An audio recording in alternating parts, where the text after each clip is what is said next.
The Dunedin study is, I believe, unique in the world because it followed a general population sample of just over 1,000 people across their life from birth, and they are now all reaching the age of 45.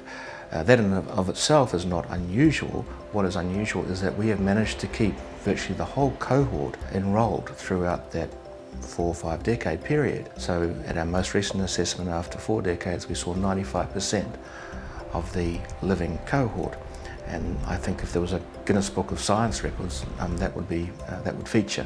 Unlike many projects like ours, which bring people up every so often or maybe visit them at their home, we bring people back from wherever they are in the world. Our study members put up with us asking 1,000 different questions and poking and prodding and measuring with all sorts of heavy-duty physiological assessment equipment.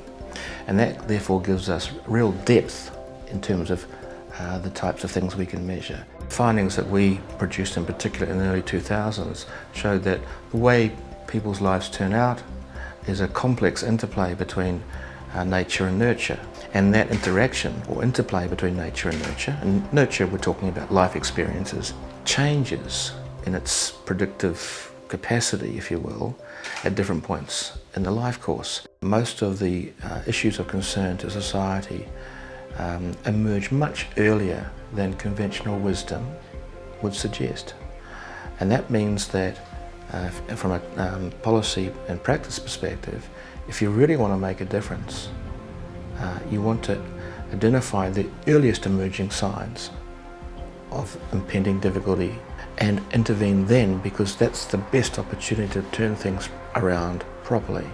Our relevance is to the general population, and we need to be talking to the general population, either via popular outlets such as the study series that aired last year called Why Am I, or via direct contact with policymakers and politicians. This prize, I think, certainly by its nature being the group prize, recognises essentially the efforts and the contributions of the 1,037 study members and their families and friends. First and foremost, in my view, at least. We are the happy recipients, and one of the things I'm really looking forward to when the next assessment starts is the study members coming to the lovely new assessment unit we have in Dunedin and getting a picture, if they wish, taken with the statue.